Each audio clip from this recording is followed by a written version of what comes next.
Sharief Fahmy. I'm CEO of Middle East General Enterprises, and it's my honor to host this first panel and to have a very dynamic dialogue to kick off this important session. So this initial session here is resilience and cybersecurity. How prepared are we? And we have an amazing panel kind of set up for you. And we'll kick it off by introducing our first panelist. She is Eman. Eman Al-Awadhi is a security compliance manager at DO. Her duties include evaluation of technology security policy, compliance, implementation, as well as managing industry standards, regulatory requirements, and DO technical requirements with external third parties in compliance with the relevant corporate governance requirements. Ma'am, could you please join us on stage? And please give her a warm welcome. Thank you. Our second panelist is Michael Daly. He's Chief Technology Officer with Raytheon Cybersecurity. Michael is the Chief Technology Officer at Cybersecurity and Special Missions, a business of Raytheon Companies, Intelligence, Information, and Services. He has an amazing career, and actually all of our bios are online as well, so if I don't read the entire bio, please take the time to read them online. But he comes to us with over 13 years of prior to his current role. Daly served as the Corporate Director of Information Technology Enterprise Security Services with more than 27 years in security and security services. So thank you for joining us all the way from the United States. Warm welcome. Dr. Ernesto Damiani is Professor and Director of Information Security Research Center at Khalifa University. Ernesto is a Professor and Director of Information Security Research Center. He's on extended leave from Department of Computer Science, and how do you pronounce that, sir? You're on extended leave from? From the Department of Computer Science of the Università degli Studi di Milano, University of Milan. Yeah, thank you very much. Everybody knows Milan AC, come on. A warm welcome. Thank you, sir. And our last but not least is Mr. Paul Rogers, General Manager of Industrial Cybersecurity with GE.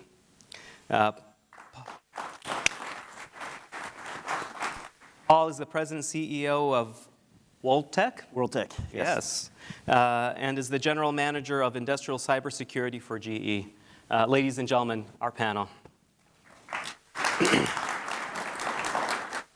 So we'll kick this off with actually Eman and ask you to introduce yourself real quickly and maybe share a little bit about DO.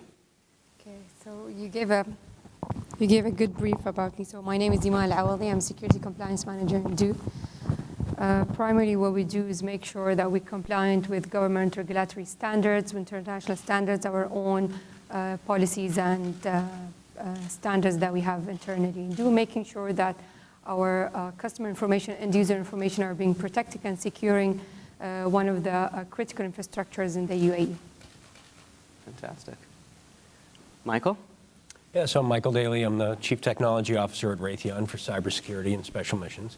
This year marks actually 30 years in cybersecurity for me.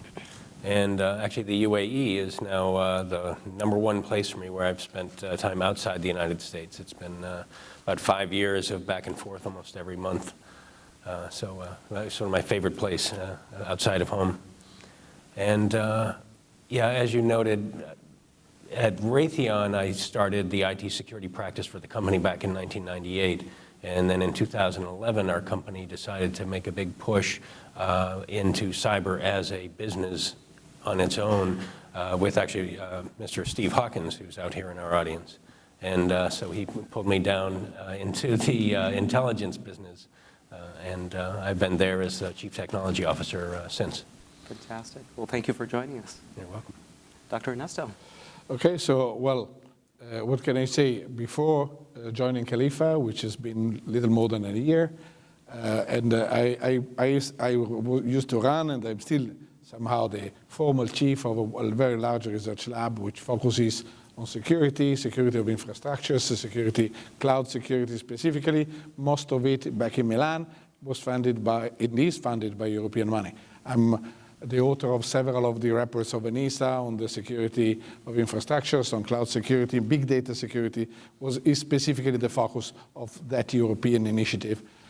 Here at Khalifa, well, since July, we have reorganized the Information Security Group into an Information Security Research Center. This runs a lab, which is a cybersecurity lab. We have more than 12 faculty who are affiliated and interested in the activity of this center. We are doing the educational part, but we are also doing the awareness part. So we are trying to do both. Educational, talking to the students, and this is very important, but also awareness part, talking to our partners. And some partners are companies, other partners are government agencies. We have quite an intense, for the moment, yeah, an intense collaboration, especially in terms of specifically, I would say, on the cybersecurity part. And maybe later we will distinguish between information security and cybersecurity a little bit. Fantastic. Thank you very much, and thank you for joining us. Yeah. All right, Paul. Great. My name's Paul Rogers, and I've been with GE for about 16 years now. Way back in the late 90s, I was one of the principal founders of a software startup in the Silicon Valley, and we optimized coal-fired power plants with software solutions. So we were part of the dot-com boom and the dot-com bust. I became part of GE as part of the acquisition of our company, and we are still part of GE's portfolio. I'm actually a chemical engineer. So I have a background in software, chemistry, and mechanical engineering. And so after the acquisition with GE, I spent a good deal of time in the energy space, working with gas turbines, wind turbines, and grid technologies. Had the opportunity to go back into software and became part of GE's new division called GE Digital, where we're going after the industrial internet. But as you go after the market opportunity of the industrial internet, or the Internet of Things for industrial companies, we needed a cybersecurity answer, and we acquired World Tech in 2014, and I had the opportunity to run that on behalf of GE. So World Tech is a operational technology cybersecurity provider, and so we focus on the assets or the infrastructure of industrial companies rather than the IT side or the enterprise side of the house. So I've been doing that for the last couple of years. Fantastic. Wonderful. Well, ladies and gentlemen, as you see, we have a very credible panel, and we're going to be with you here for a few hours. And we wanted to make sure that this is very interactive. So at any point, if you have a question, please raise your hand. I'll keep scanning the crowd. But we'll start off actually with a question to all the panelists. And that is, where do panelists see the state of cyber threats today? This way or that way? It's open to all of you. So who wants to jump in first? You know, from the industrial side, which is where we primarily focus, attacks and malicious activity is way up. Just some of the statistics out there. In 2013, 90% of utilities were successfully attacked. When you look at just the last 12 months in the areas that we provide security, oil and gas, and the utility space, about 70% of those infrastructure companies have been successfully attacked, literally in the last 12 months. And then a statistic that I find incredibly telling is that cybersecurity professionals in the infrastructure space, about 80% of them expect to be successfully attacked in the next 2 years. Wow. So you've got quite an array of successful attacks, and you have an expectation that the attacks are going to occur. So I think the state of the industries we serve, awareness is going through the roof, but so is malicious activity. Mm-hmm. And I see a lot of head nodding as well, Yeah. Professor. Yeah. Who can't agree with that? Let me add one line. It's the change in the ecosystem. I mean, we are going from the type of attacks which were sort of the one shot. We are going to permanent threats. I mean, there is an ecosystem which is sort of organizing itself. This ecosystem is made, unfortunately, of the bad guys, but these bad guys are not as one-shot bad guys. They are there to stay. Yeah. And they are organizing themselves as well. So, I mean, there is a lot of interesting things are going on in the dark side, and which wasn't the traditional information security perspective. In the information security perspective, you normally did defense, and you were sort of looking at the attackers mostly from the technological point of view. What were the capability? We had a lot of capability models, right, of attackers. And these days, you have to look at the ecosystem of the attackers, because the attackers are organizing themselves to act simultaneously on multiple fronts. And this is something which, well, I think we will have the opportunity to discuss this further in the panel. But the cyber threats are different not only technologically, they are different in the sophistication. Due to the fact, this is my point of view. We are getting in that situation. In a sense, unfortunately, but we need to get prepared. Well, I'll just echo your comments and say we're seeing very similarly in the national security space a significant rise in attacks across all aspects of critical infrastructure.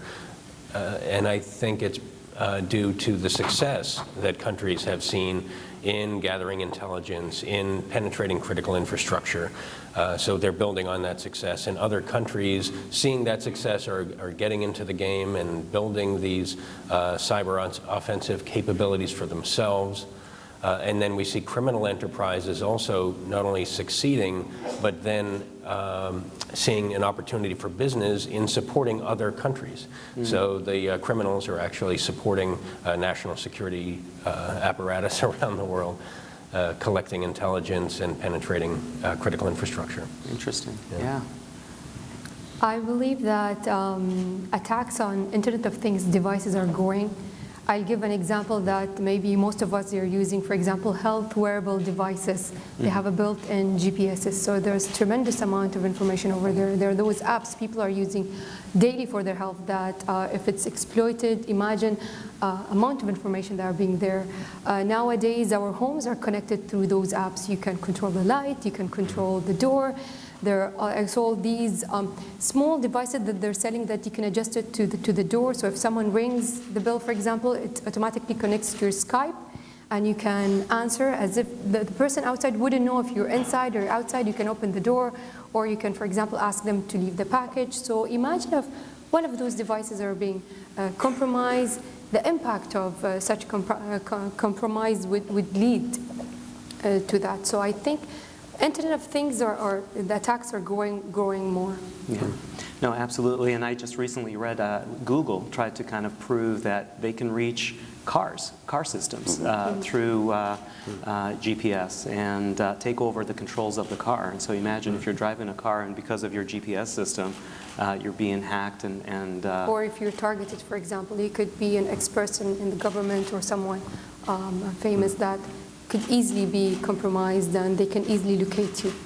Yeah, the issue with Internet of Things devices is sort of twofold. One, of course, they can be compromised directly and someone can use it for their own use directly, but also that these systems are then used to facilitate other crime. They're a landing place for the criminals, and more so, these are devices that are rarely patched. It's not common that you bring your car in to get an update to the firmware for the devices. The doorbell is not going to get an update pushed to it from the vendor unless... And you have different companies manufacturing, so you could see something with less security implemented, and you see some of them more secured. So as an end user, you're going to buy, maybe someone goes based on cost or the security features. So not everyone as an end user consumer, they have the security knowledge to differentiate when they're purchasing one of those devices over another. Yeah, so since we're on the topic, speaking of threat, I mean, what does that look like from a global, regional, and a local level? When you think in terms of the industries we serve, they actually illustrate the regions that we have concerns in. So the industries where we see the most activity or the increases in activity are oil and gas and utilities. And so we have a big push. It is the sweet spot of what our expertise. But the area that we're seeing a lot of activity are the areas of transportation. And so you think in terms of cars. We also think in terms of locomotives. Just recently, there were some articles out there where some hackers were able to get into the SCADA control systems. And so they're not necessarily in the locomotive itself, but they're actually in the control systems for the locomotives. And in fact, they posted some SCADA passwords online that had been hard-coded into those systems, so that's always alarming. And then the other area that we are seeing a big uptick, and we expect it to be very big in 2016, is healthcare. Okay. And so healthcare has the duality of online equipment, so they have assets that have to be protected. And they also have the enterprise side of the house where they are protecting identities. And so I think that that's a twofold element for that group. Yeah, very, very interesting point. And I would like to say that the more advanced you are in terms of the integration, the vertical integration between the IoT levels and the other levels of, for example, interpretation and analysis, which is typical, for example, in a society like the UAE, where you have got a strong effort on having the deployment of data collection facilities, unprecedented the capability of collecting data. And of course, this is, in a sense, the way forward. On the other hand, it is also a problem because you are connecting directly the level of data collection with the level of decision making. And this is the point where the security vulnerabilities may lie, or at least the attackers may go. If you are in a situation in which you have shop floor entirely disconnected, then, well, this was the old situation. You didn't have the wire, right? So whatever was done at the level of the sensors or the periphery, whatever was done at the periphery wouldn't reach the center where the decisions were made, just because there were no connection. Now, the more advanced you are, the more you want to optimize, the more you want to decide well, the more you want to integrate the level of acquisition of data collection and the level of decision making. On the other hand, that is exactly the point where an attack can. So basically, in a sense, we are, for the US situation, there is basically the opportunity of being really the test bed of this new situation, where you have this strong connection between the periphery and the center, the fog and the cloud, just to make it in fashionable terms. And on the other hand, you need to experiment top cybersecurity competence. If you don't have the connection, you don't need the top cybersecurity competence. I think that's a great point. You know, when I meet with customers, I hear the term air-gapped quite a bit, which is a fancy term for saying I'm not connected to anything. The reality is when you think in terms of manufacturing environments or industrial environments, these are refiners or environments that have been in place for 10, 20, 30 years. And so if they are, in fact, giving data to any source, whether it be local or to a data center, they are on some sort of network, and it can be internal. The reality, though, is that the network is growing, and it's growing over time, 10, 20, 30 years. And so due to that organic growth of the network, something is online. And if something's online, the equipment that you don't think is online is online. Yep. And there are tools out there right now readily available. Just go to website XYZ. It's completely free. Or right now I could bring up and see all the industrial control systems around the world that are available for me to interface with. And so one simple search just for industrial control systems will bring up 2.2 million control systems that I can have access to. And all of that equipment, I am sure, is not supposed to be online. And there's someone saying that they have an air gap. Well, to that point, that's actually one of my greatest concerns, is the depth of penetration of all of these environments, that nearly all of them have been compromised and are at risk of being disrupted during a time of crisis. And so we see, again, nation-state adversaries penetrating every part of critical infrastructure around the world so that during a crisis they can disrupt the supply chain, disrupt emergency response, prevent us from returning to a civil society. Yeah.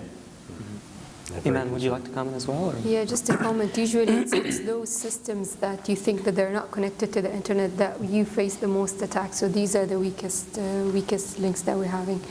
I was reading the other day semantic threat report for 2015, and they were saying that 80% of the attacks targeting the companies worldwide are spear phishing attacks. So you would see with the huge amount of investment that's been done on educating the employees about information security awareness, phishing emails, different types of attacks that are also growing now on social media networks and apps. You see a rapid development in social media apps and the networks that people are using. So it's a bit changing the way the criminals are attacking or triggering their attacks and attacking the end users, whether they are corporate or even normal users. So you would see growth in, as they said, in that one, and also in ransomwares. So there is a huge growth in ransomware based. Sorry, my voice is gone. I'm having a bit flu. I was hoping my voice will remain the same. So yeah, there is a huge worldwide growth in ransomwares and malware. So still, we are facing those things. Yeah. We just saw a major attack on a U.S. hospital in ransomware where they disabled the hospital. All of the systems were offline for over a week, and in the end, the hospital agreed to pay millions of dollars in ransom upon the advice of our FBI, because there was no other way to bring the system back online. Especially when it's a critical sector like health. So this is one, health or financial sectors. These are one of the main criticals that at the end, an entity, they're in between yes or no, they have to pay the ransom. It's absolutely amazing to me that our planet has really come together in a very short period of time. And so if you really look at, in our own lifetime, in the last half century, aviation has helped connect the world physically in a way that had never been done before in the history of our planet. And then just in the last decade or two, technology bringing, and so the recent race actually with Facebook, for example, in wanting to buy a satellite UAV company that can launch 11,000 UAVs up in the air that could fly out for 5 years and connect parts of the world that are not connected today is really significant. And it sounds like I triggered a thought there, Doctor. Yeah. If I can, I would like to put together two remarks, the one you made and the one that was made about the points of attack being the ones you wouldn't expect. Because basically what this sort of a larger scale at which we are going to deal with security in cybersecurity arena, so compared with the traditional information security where everybody was defending his own perimeter, now we are looking at a larger scale. And the problem is that our traditional tool for the estimation of correlation, for the estimation of risk, that we were applying and were based on some assumption of independence. Basically, I am attacked, another guy is attacked, that will be, or a layer is attacked, another layer will be attacked. Those are independent events, so I can multiply the probabilities. Sorry for going into a formula style of, but these days you can no longer multiply the probabilities due to the fact that you have hidden correlations. You have a sharing of physical infrastructures, which you don't know of. You have the carriers who are basically shared infrastructures that a lot of people are sharing for their own applications. So the risk analysis that you make, if you make it alone, you will probably get the wrong result. And the risk analysis is the most important part, because based on that one, you're going to deploy the countermeasures. So from that point of view, you said this is the new era. It's a new era also from that point of view of unprecedented interconnection, not only vertically, as we said a minute ago, vertically from the sensors to the analysis part, but also horizontally. I mean, so different actors, different partners, different companies they want it or not, they have together from the point of view of the security problems. So I wanted to underline this aspect, that cybersecurity is a collective endeavor. It's no longer someone defending his own small perimeter. Right? Well, the compromise of the U.S. Department Store Target, right? That attack vector was through the air conditioning repair company. Oh, wow. And so they compromised those folks, knowing they would touch the air conditioning systems and the controllers inside the company. And from there, they leapt into the point of sale credit card machines and then brought the information out yet another channel. Yeah. It's a great point. And when you think in terms of infrastructure or ICS/SCADA systems, the layers of the network that are at the lowest levels where you'd find your industrial control systems are relatively unprotected. And that's why they're entry points to go after your data. What cyber criminals are realizing is that I go after those low, unprotected layers to get to your data. Well, while I'm there, I might as well fool around with your control system. And so think about the shift that's occurring. I used an air conditioning system to get data. What if I was there to get the air conditioning system? Because depending on where you are, people say, well, why would you turn off an air conditioning system? Well, if you turn off an air conditioning system in a certain period of time, the store becomes unusable. In the world of infrastructure, if you take a gas turbine offline, it becomes unusable. And so those back doors are wide open. Cyber criminals are starting to realize that the equipment that they used to go in to get your data is easily compromised. Well, it's amazing because these systems continue to find more ways of evolving and being connected longer. Yeah. And so, wireless electricity, for example, is going to be something of the future, and it's going to help kind of feed into the wireless, Wi-Fi activities that are taking place. And so, even though we're evolving and trying to understand where the cyber threats are, they're continuing to evolve as well. So the next question I'd like to ask for the panel is, from a talent perspective, is the talent base available to meet today's cybersecurity challenges? The answer is, relative to now, the answer is no. We have a unique challenge in infrastructure. So you need someone who has the ability to understand deep industrial domain. And so that's not typically what you experience in the world of technology. When you enter a space and you go to a facility and you talk to the facility about securing their assets, they typically, and rightly so, want to make sure you understand those assets before you're allowed to protect them. So you need a deep understanding of the verticals that you're serving, which is industrial. Then you need a deep understanding of the cyber characteristics of that space, which are wildly different than, say, IT, because the attack vectors are very horizontal. They're very different with regards to their protocols. And then you need essentially a significant amount of experience in both to be able to do this credibly. And so that, for us, that 1, 2, 3 punch, that's a tough thing to find. Yeah, absolutely. Yeah, I don't think that there are talent at the moment. We have at the moment. The reason is, of course, that the educational system reacts with its own inertia, which I would like to defend a bit, because the inertia is also reflecting and thinking, rather than not only. So, okay, a certain adaptation time is there. There are some perspectives that traditionally are not there in the information security curriculum. I would like to add them to this analysis. Maybe others will be added later. One I call the data perspective. Basically, information security programs traditionally do not have or do not include the data perspective. These days, well, there is a lot of interpretation to be done. There is a lot of, so the data science and data technology are part of cybersecurity in an once again, much more than they were of traditional information security. This is the first thing. We need to add that one. We need to have talented people who can do the collection, who can do the interpretation, specifically the interpretation.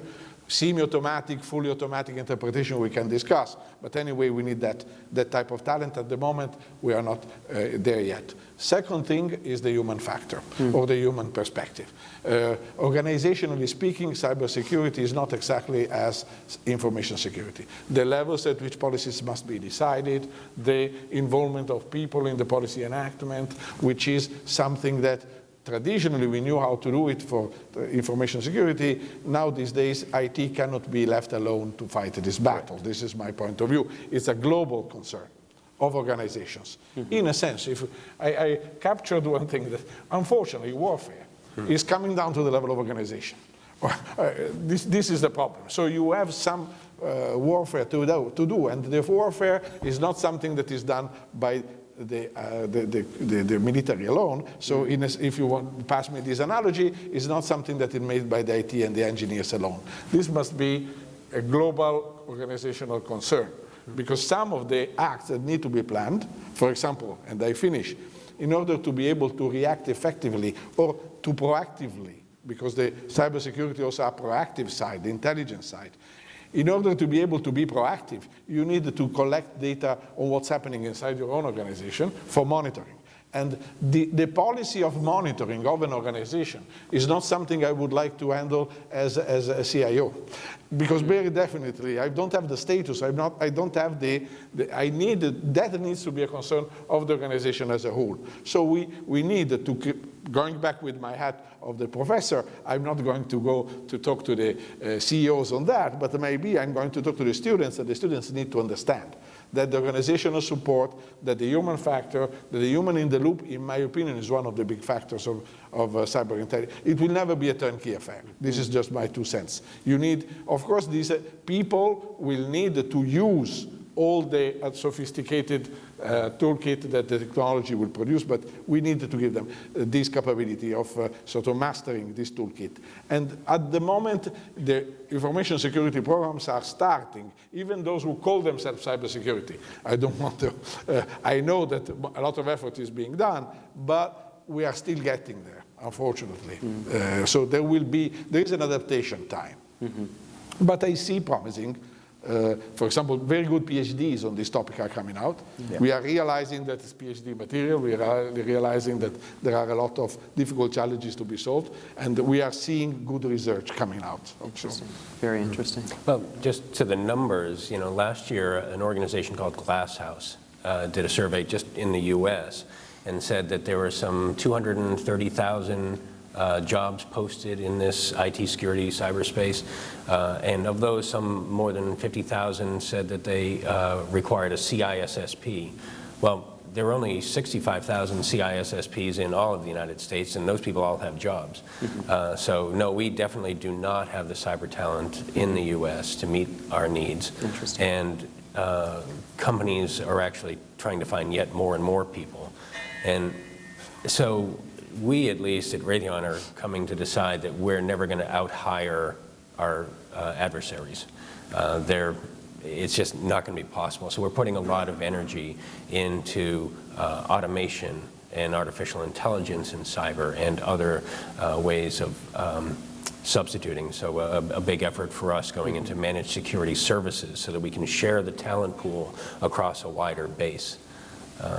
Centralizing services for our own company, those types of effects, so that we can spread the talent that we do have across a larger population. And then looking for the talent in the right places.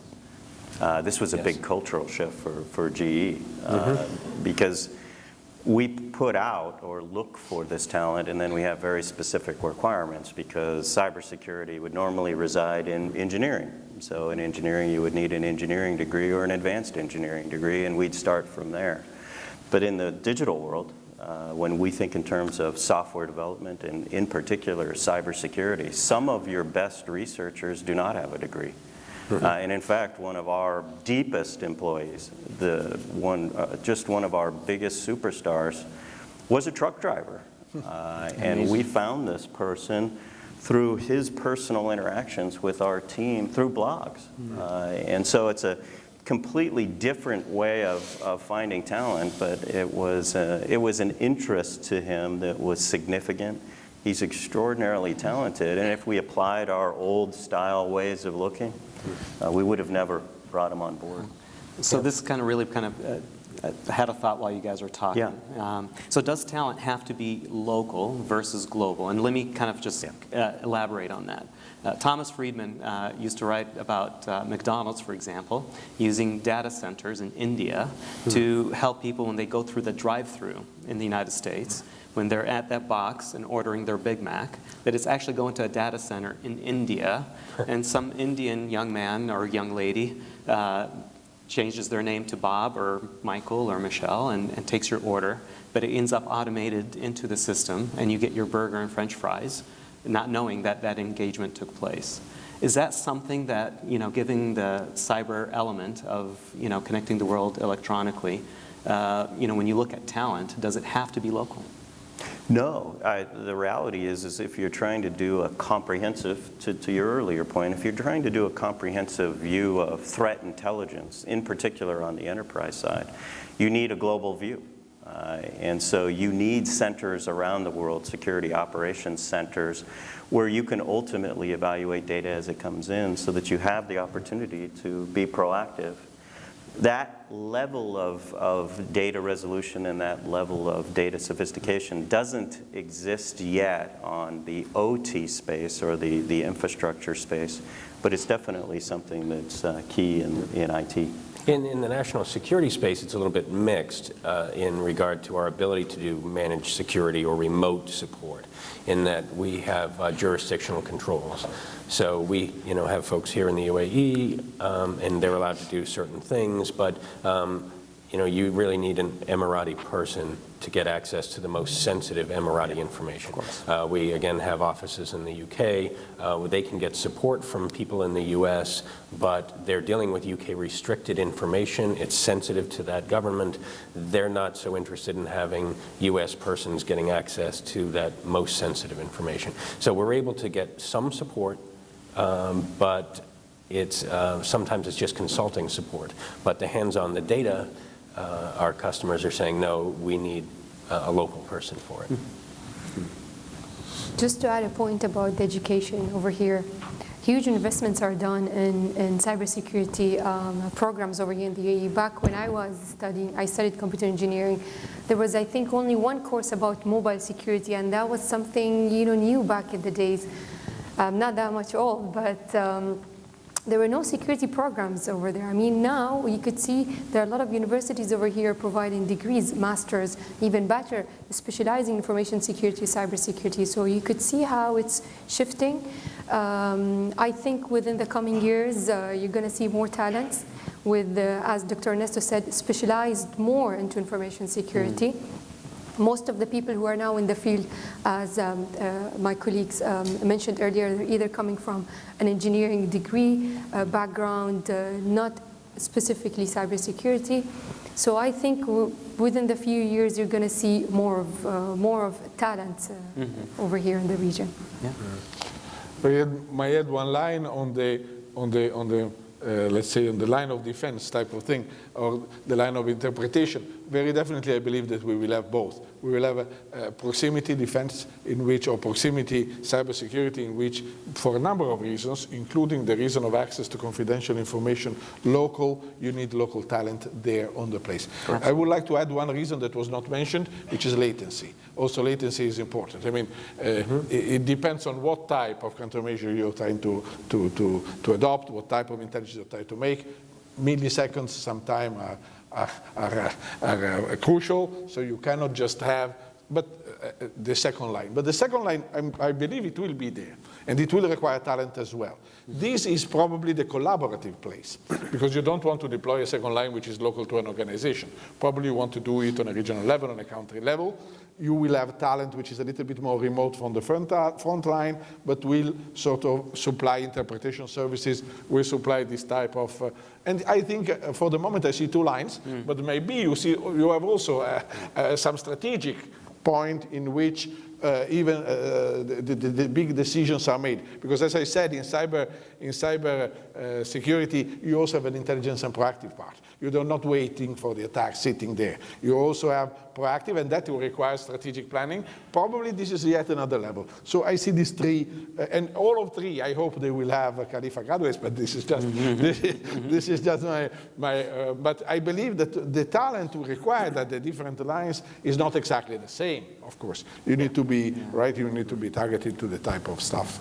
Now, I'd like to talk a little bit more about the challenges, about recruiting, training, and retaining the cyber talent. I mean, I think this is a really important topic.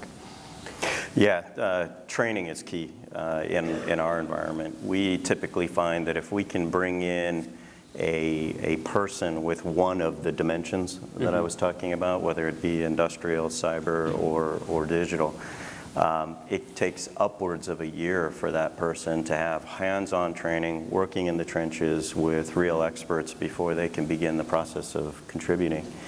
And then when you think in terms of recruiting, you have your traditional recruiting and your non-traditional recruiting.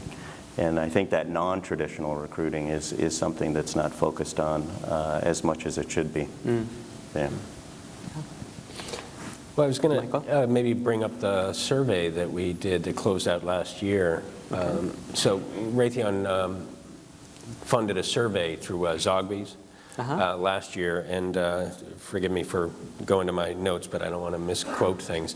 And so there's some interesting numbers that come out specifically with respect to the Middle East, at least interesting to me. The question of the students, and there was about 4,000 people asked between the ages of 18 and 26, so these are college-age folks. There were 600 of those people came from the Middle East, 200 here in the UAE. And the question was around, so did any teachers in your high school experience talk to you about cyber as a career? And globally speaking, 2/3 said no teacher ever mentioned cyber as a career. But that drops to 40% here in the Middle East. So the message is a little better here than elsewhere. And then did you have any classes to support you in that while you're in school? Again, globally, 45% said no, they had no classes that would help them in a cyber career. But in the Middle East, that drops to 16%. So again, better prepared in the Middle East. You know, whether or not you're aware of the responsibilities of a cyber career, 60% globally said no, 48% in the Middle East. Speaking to somebody in the cyber profession, and here, you know, this is, you know, kudos to Khalifa, kudos to Nisa and the others. So 20% said they actually were able to see somebody, and this is in the US and the EU, both same number, 20% met with somebody. In the Middle East, it's 53% actually met with a cyber professional. Wow. In Asia Pacific, that goes down to 8%. Very interesting number. Yeah.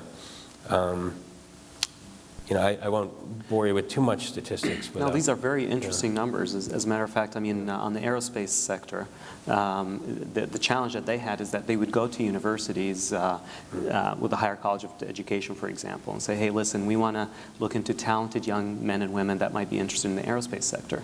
By the time they went to them in their freshman year, they were already recruited from high schools by the oil and gas industry. Yeah. And so it's interesting to hear your statistics in reference to the cyber profession. We've had to do the same thing, Raytheon, with science, technology, engineering, and math. We've one time did the math on looking at, you know, how much our company wanted to grow. You know, how big are we going to be in 20 years?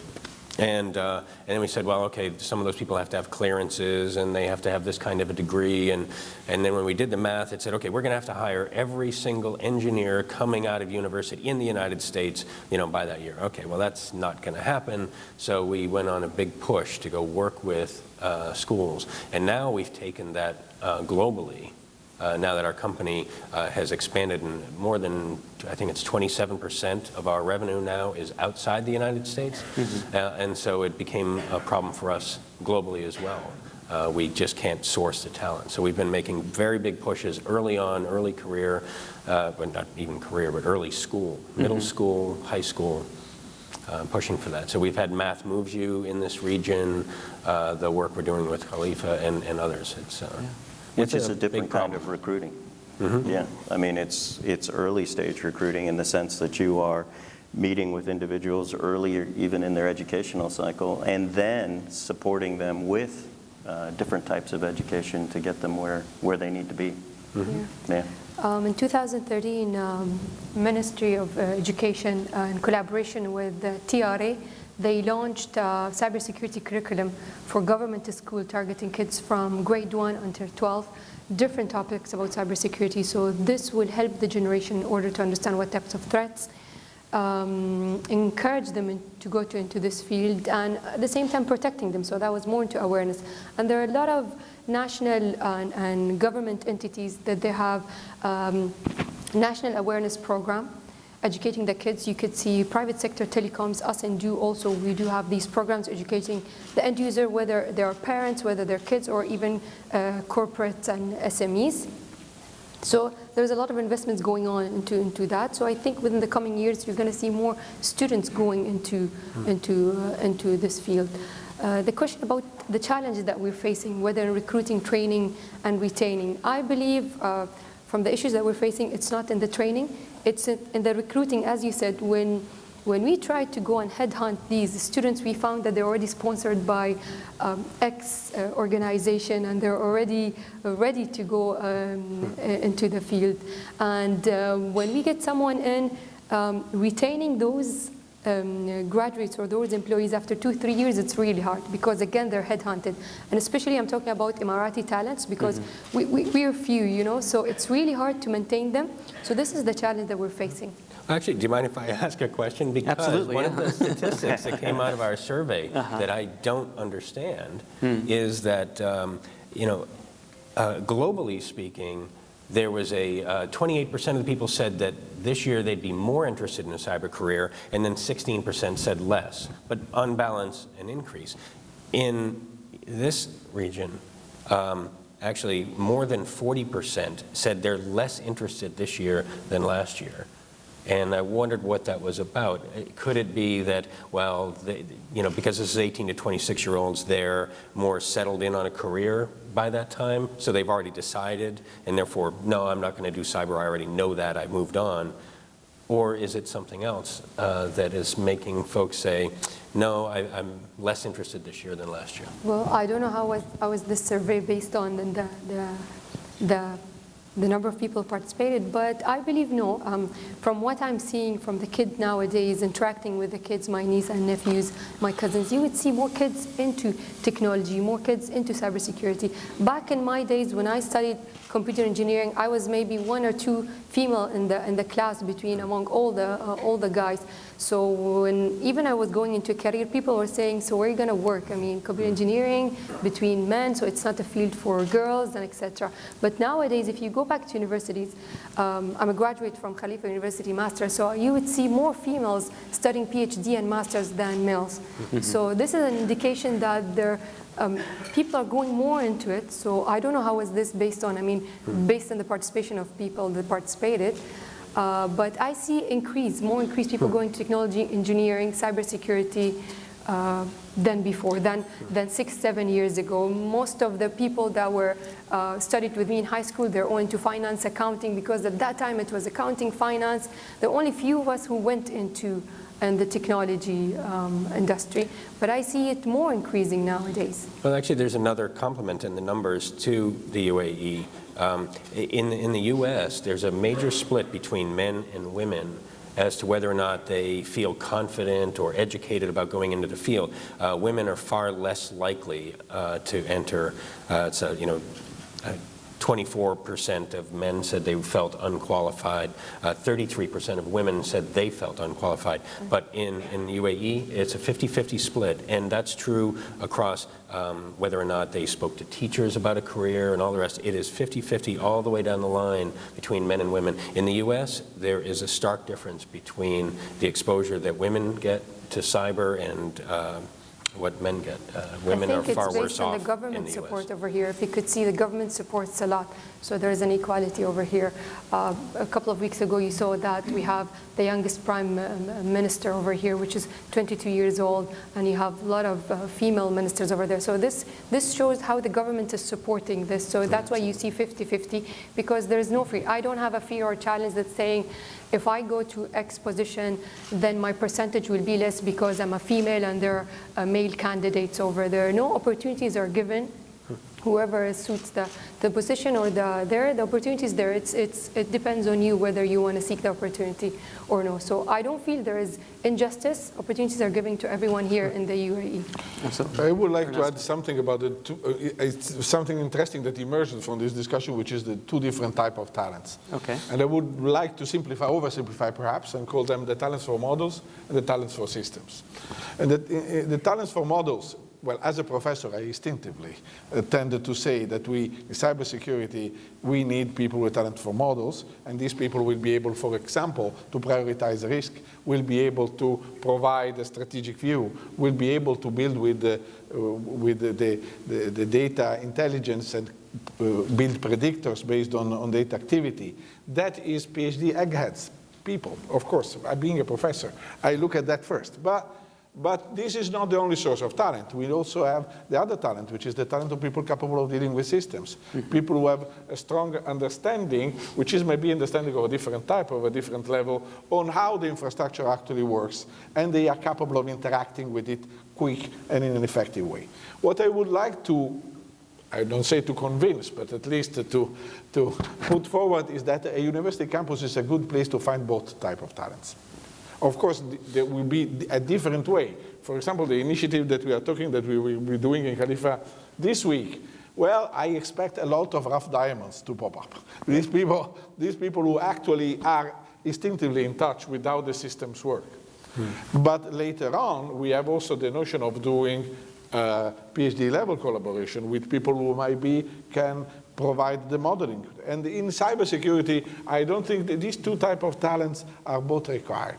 Maybe they will, if we go back to the multi-line defense idea, they will be man at different points in the defense.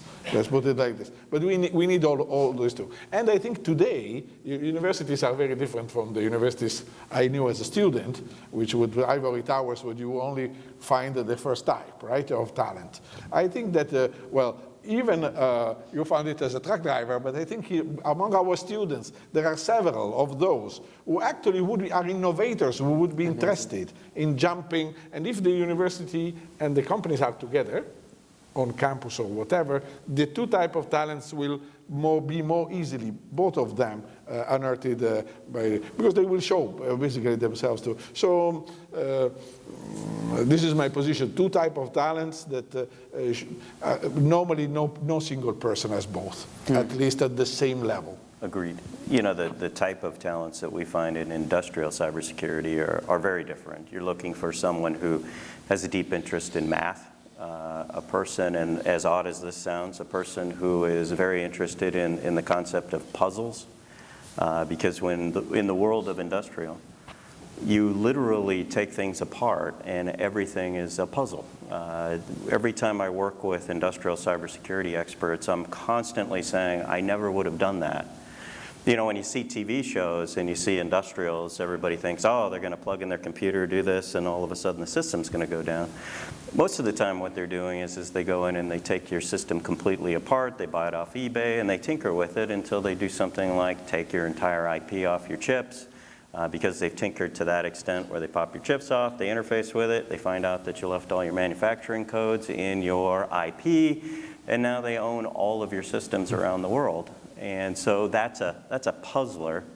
And then ultimately you're looking for someone with a tremendous amount of patience. These are sort of the psychological elements that we're always looking out for. Because cyber is just time.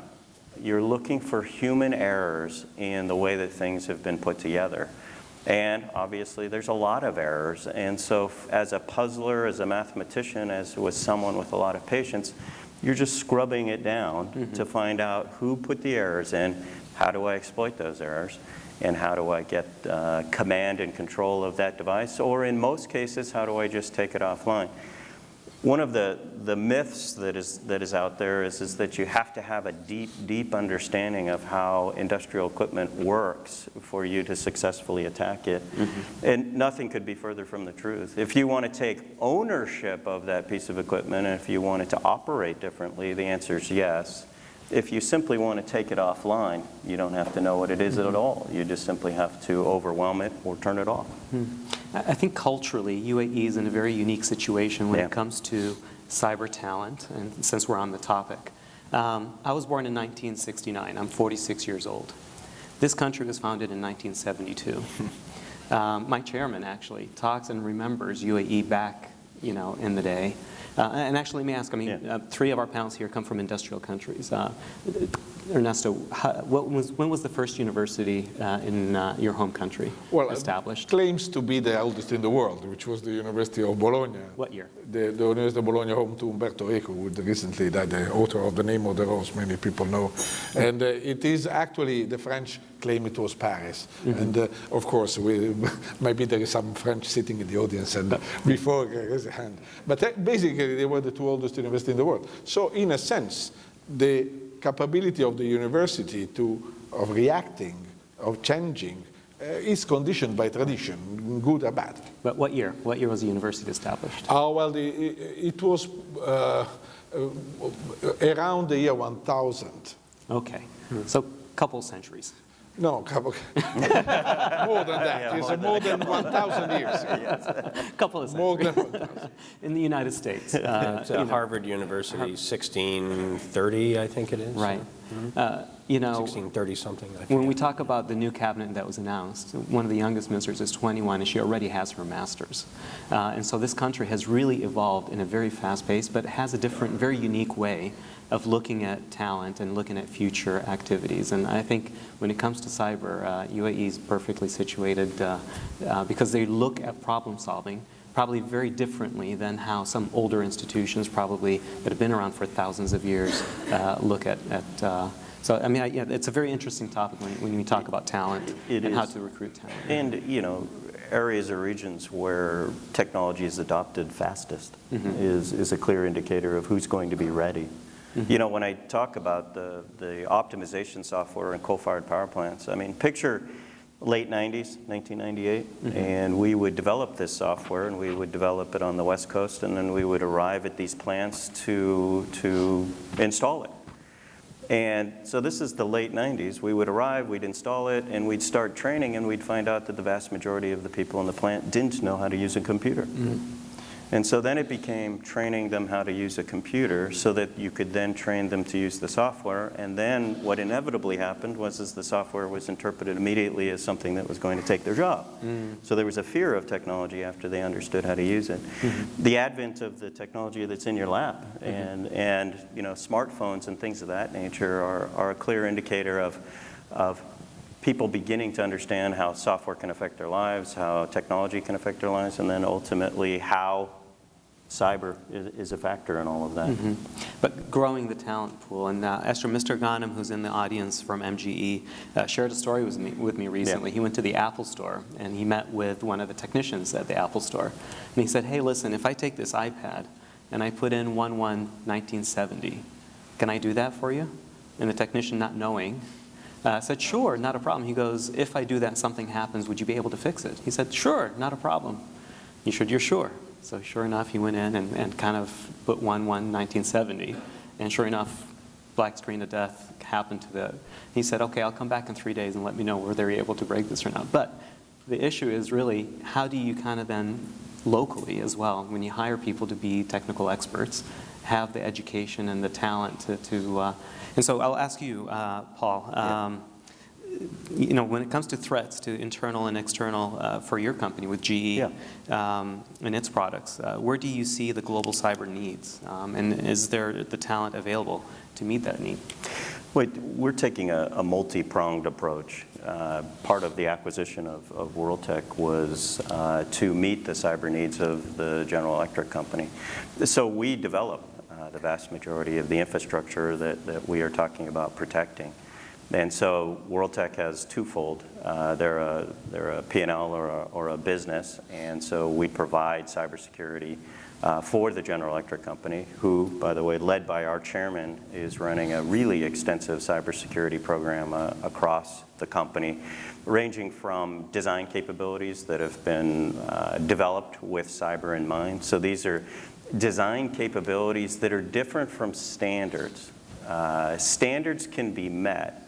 When you're designing products, you have to think about how an attacker is going to attack you, which is completely different. So we've been working with groups on that. We have a supplier initiative that's going on across the company, whereas we are certifying our suppliers. It's one of those great leakage areas when you're a big manufacturer. Are your suppliers supplying you with equipment that is cyber secure? And then we have product evaluation, and we are using WorldTech products as part of our bills of materials to go out into the field and be cyber secure by design. Then we take that and we're applying it to external customers of GE and non-GE customers. So we're taking a multi-pronged approach. Okay. Now, from a cyber talent perspective, we're always looking for it, and one of the things that we've developed for companies outside of GE and internal to GE is a pretty extensive training program. So when we find the person with the characteristics we're looking for, we can immediately start training them ourselves. Interesting. Yeah. I mean, Michael, do you agree with Paul then, based on the Raytheon Global Survey? You know, how does that picture look generally? Well, it's difficult for us to get the talent, and you know, we've touched on it sort of all day, that cyber touches everything, and in fact the President spoke in his opening remarks about how you need to have folks with domain discipline. You've been speaking about that. Well, we have that same issue across our entire company. We need lawyers who have a specific understanding in that space across multiple jurisdictions. We need to have supply chain people, contracts people, you know, not just engineers who are designing widgets, but the entire range of capability. So we have to teach all of our employees what to do, and we have to work very hard to hire talent. And in fact, Dave Amsler is sitting in the audience, and maybe, I don't know if Dave, you'll get to it today, but David started his own cyber university in order to help solve his own problems around bringing in people into our company who could work on these advanced capabilities. He focuses on what we call advanced hunting, finding bad guys in your network. It's a very specific skill, requires deep talent.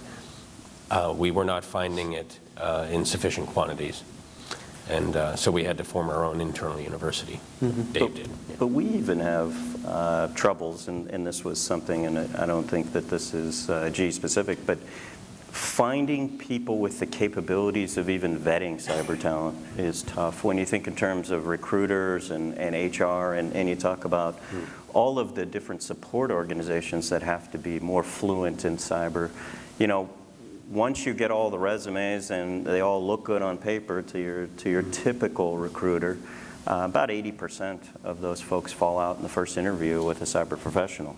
And so, those support functions also have to be. It's interesting you say that. We struggle with the same thing, and we complain about our talent acquisition group. So why are they sending us these resumes? They make no sense. Yeah, they're wasting my time. That's it, to the tune of 80%. Yeah, exactly. Yeah, so actually, Dr. Ernesto, can we talk maybe about curriculum and some of the challenges that you're facing at Khalifa University? Yeah, let me start with one line, which is, I'm sure that all the others already had the same experience. The supplier-customer relationship between the university and the companies, specifically in cybersecurity, cannot work. Because basically, if you wanted to get some product that is ready to install in your company and that can handle the type of sophisticated challenge, this is a process. It's not something that ends with getting a degree. And in my opinion, and this is one of the challenges also that I would like to mention, the company must be there from the start. The company shouldn't be afterwards waiting for the CV flow. And the company should be there on campus. And that, of course, I'm saying that not specifically to Khalifa only, but generically speaking, because the atmosphere where the good recruits are generated is a responsibility, of course, mainly of the university, but it needs, from the very beginning, the companies to be there. Because if you wait, it's too late. I send out a master guy who is good, according to me, did a good master, but of course, the company wasn't there to talk to me while the master was being achieved, and I think that's a very important thing. So the first challenge that we are trying to address is to be able to run a master program where the companies are involved, not because we wanted to train the people. Another important thing that I believe that the university needs to preserve is neutrality with respect to the vendors, neutrality with respect to the technology. Otherwise, we are not credible.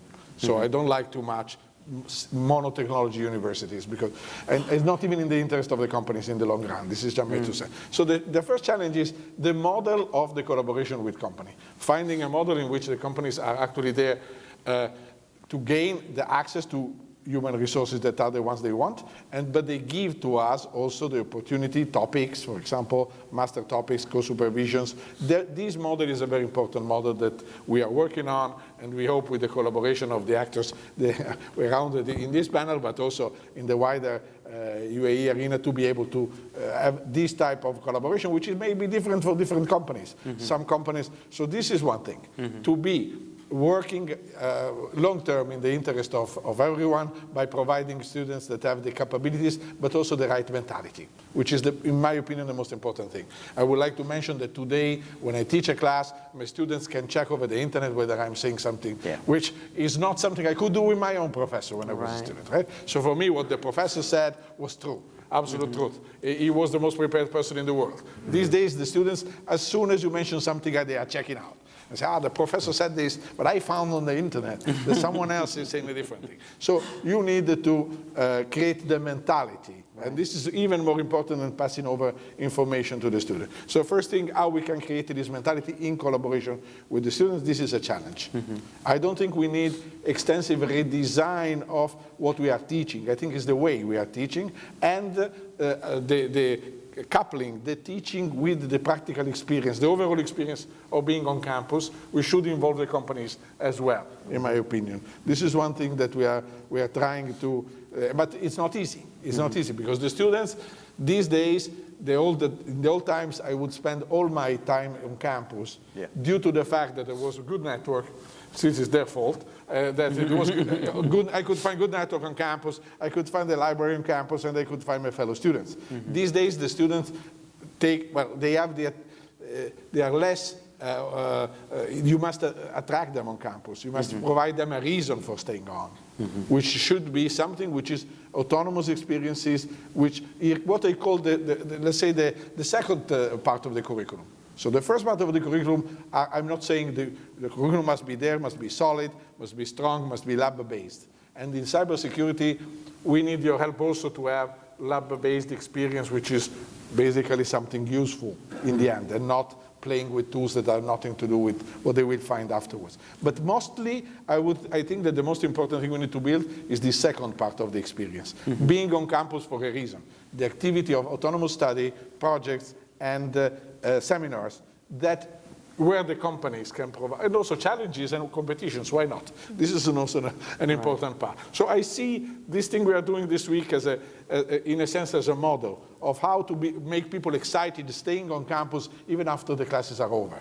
Because they are seeing that this type of environment is creating. This is the biggest challenge, is to nurture this type of environment. It sounds like an evolutionary process. And so, you know, with GE, Raytheon, Do, having heard the answer from academia, as your organizations recruit cyber talent from across the globe, from various academies, or various academic institutions, what are the gaps you see in fresh graduates in cyber field? I mean, how much time is spent and what type of activities your organizations have to undertake before a new graduate is ready for that new cyber-related job? It's a minimum of a year of really intense training after they know the basics in the world that we live in, because you have to have, again, that industrial background. You have to know how to work in an industrial environment, which is radically different than an IT environment.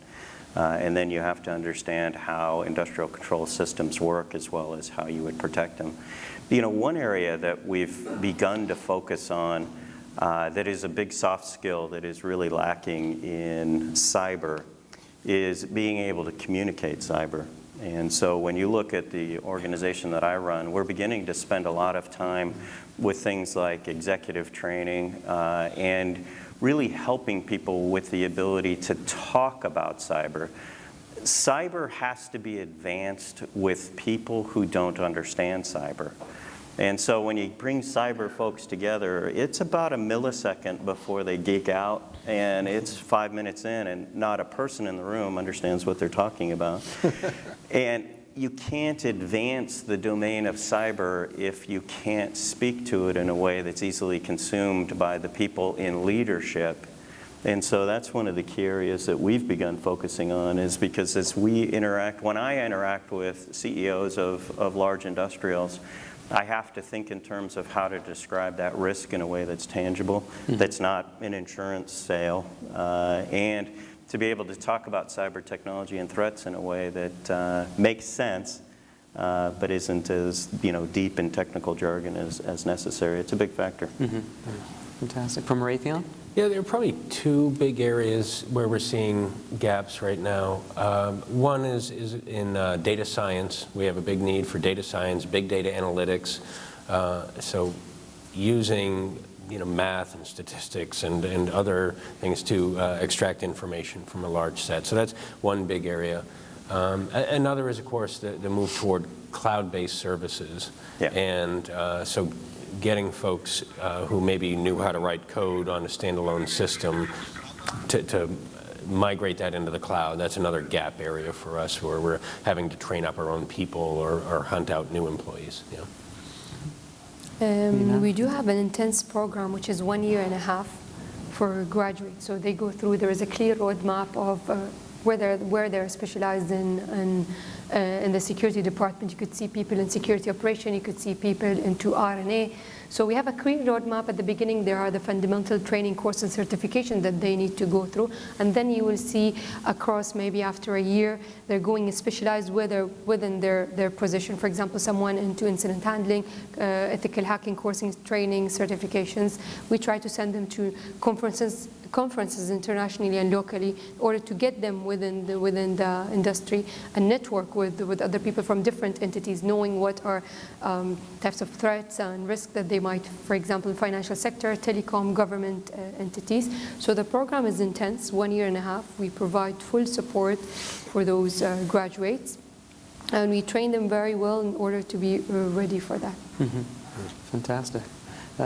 Ernesto, having heard from industry, how do you see that complementing Khalifa University, at least from a counselor guidance perspective, when you sit down with the students? Well, we are very definitely aware of the first thing, the big data part. I would like to say two parts, because big data, there's data sciences and there is data technology. And both of them are very important these days. The data collection, the data infrastructure itself is a potential security. So we are adding to that attack surface by deploying this type of, this part we are looking at. For the moment, we are specifically looking at that with the master projects which are in the area. I believe that this area requires a sound foundation, and it's you gain a lot by trying to solve real, not toy problems. So this is the first part. From the point of view of, let's say, the general type of capabilities that are required by cybersecurity as opposed to traditional information security, my personal view is that we are trying to push the lab. To my opinion, it's much more an experimental science than it used to be.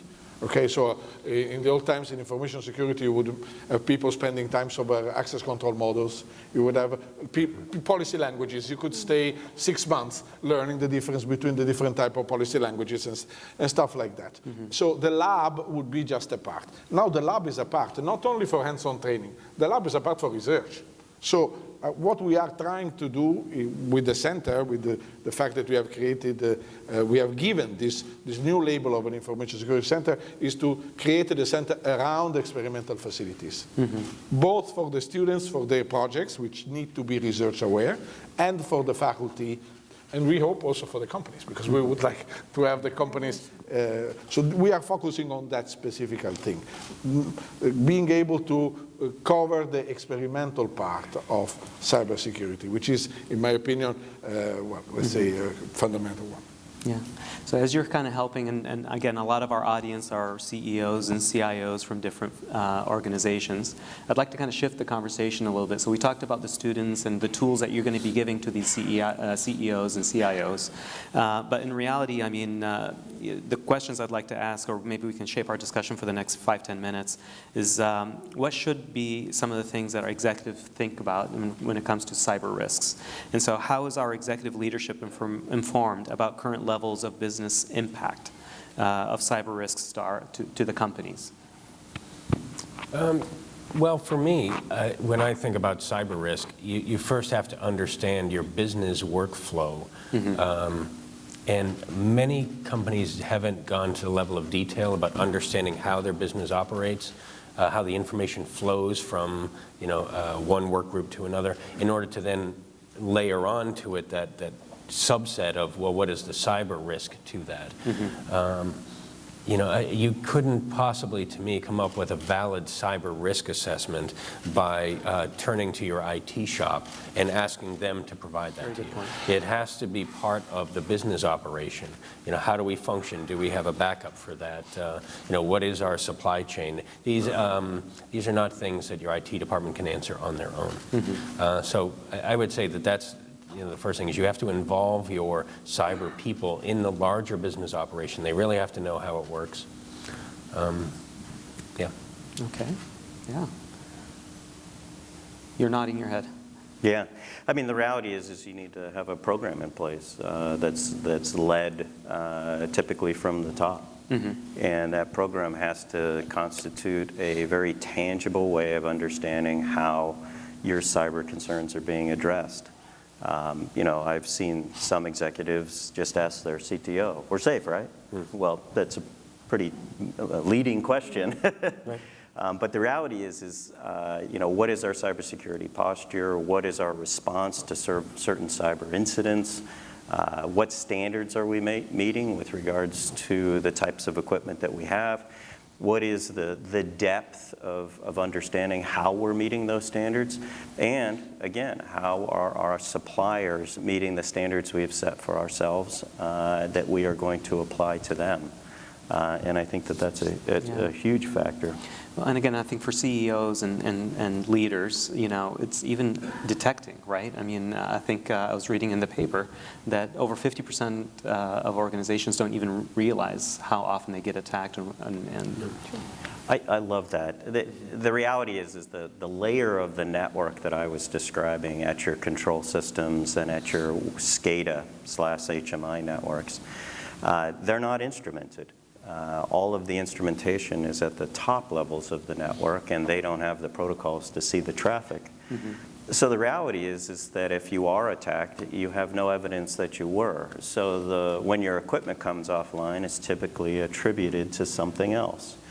I was in a cyber council meeting talking about the Ukraine attack that brought down the grid.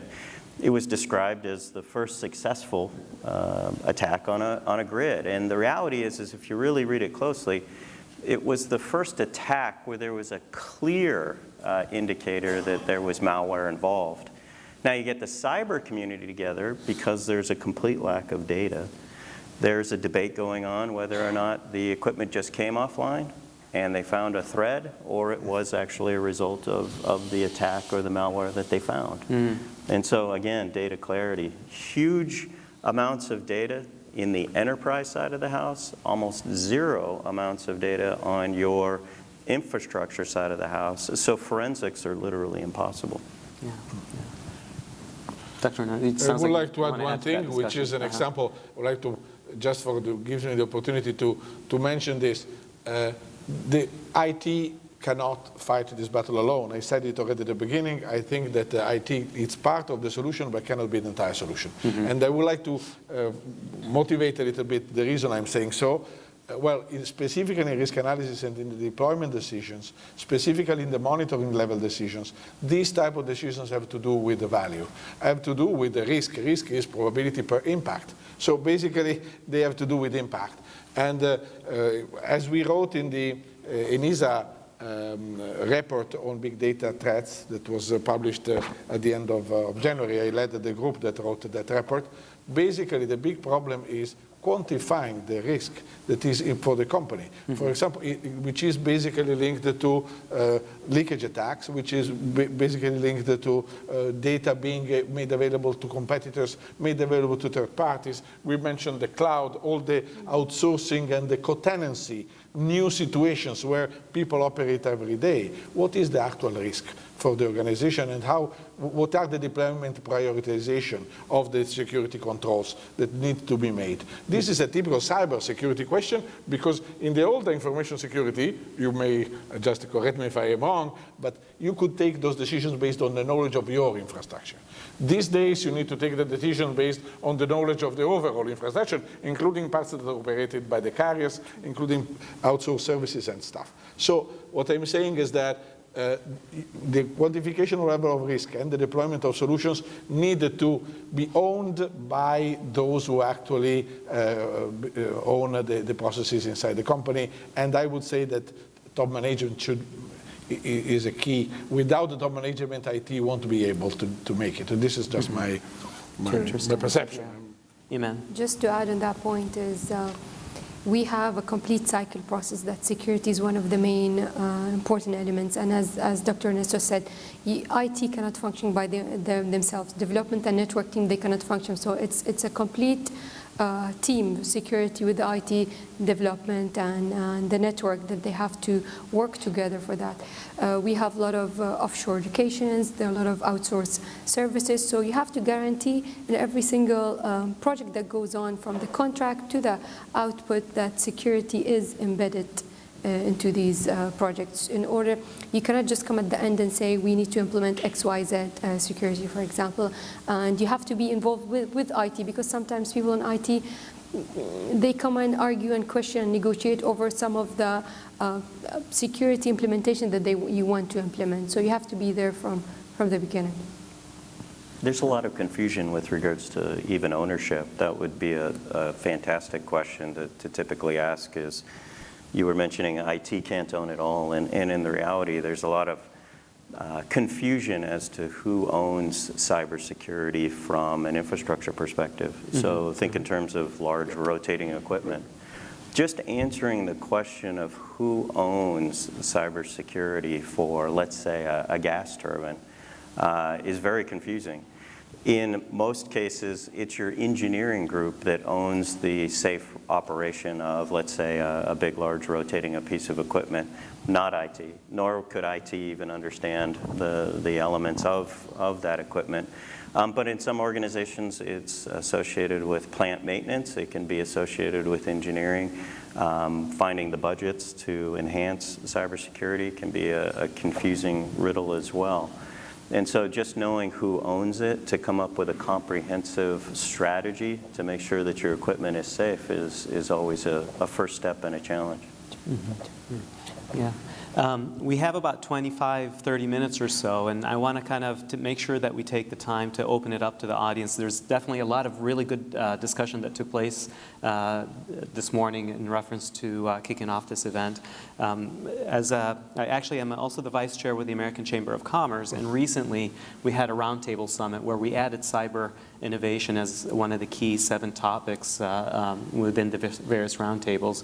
And it was really amazing just to have around the table an open dialogue and hearing from one another. And so that's kind of what I'd like to reaccomplish, is really hear from the audience. What are some of the things that were discussed this morning that triggered some questions? And maybe we can spend some time talking amongst each other and tapping into the experts that we have on stage. And so scanning the crowd, I see a hand up there, sir. Do we have microphones? Or yeah, they're right behind you there. Yes, good morning. Still morning. That's good. Mm-hmm. My name is Ahmed Al-Mulla. I am from Emirates Global Aluminium. I think a lot of topics on the industry was talked about. I think that was interesting. I just have many questions, but I'll limit them to 2 to give the chance to everyone else. One question I have, I come from engineering background. As an engineer, I always try to go for the root cause analysis.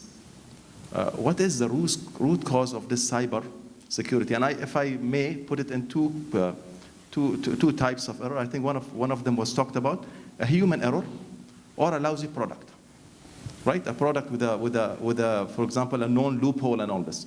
Yeah. Now, I think maybe, and I leave it to the panel to come and maybe comment on this. I think before coming to a defense strategy, very little attention is paid to education. I think the doctor touched on this in terms of educating your being employees or IT or the people who are working, in terms of not making those errors or limiting it. The other part that I think is very important, which I think is only in the IT industry, is not really regulated. Why should I pay the price for Microsoft or Google or something to sell me a product that has a major security loophole? Where does regulation come into place? I didn't see that topic being talked about. This is the first question. The second one, I think the topic of talent was talked about. I personally think there is plenty of talent. I think what is missing is a technical career path. We do hire people who are really extremely intelligent, who are capable. I'm talking about here in the UAE, but I don't find organizations providing a technical career path for the employees. So what happens after a little while, the employee needs to move up.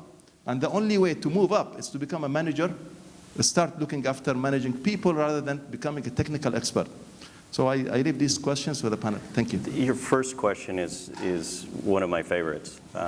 When you think of an industrial control system, I like to give analogies. So industrial control systems, think about how old some of your plants are. They could be upwards of 20 or 30 years old and still running. And the reality is industrial control systems in the early days were developed with accessibility in mind, in the sense that they were easily interfaced with and easily updatable so that an engineer could go on site and immediately interface with it and make changes and do what's necessary. That obviously made sense at the time, but that doesn't make sense now. And so industrial control systems are definitely being developed with cybersecurity in mind, but you have a legacy install base that is still incredibly vulnerable. And then you have a lot of corporations who are using what they call a patch strategy. And a patch strategy in an industrial environment simply doesn't work. Because you have a computer, if you want to update your computer, it's a simple matter of getting the update from corporate, and your computer reboots, and you're good to go, you have the latest version. In the industrial environment, you actually have to turn off your gas turbine. It's the same thing. And the odds of turning off your gas turbine and disrupting your operations for a patch are relatively low. So patch management is not necessarily a cyber strategy because it can't be done in the industrial world. Your install base has a lot of legacy software that hasn't been updated. And then here's the key one that is a big differentiator in OT versus IT.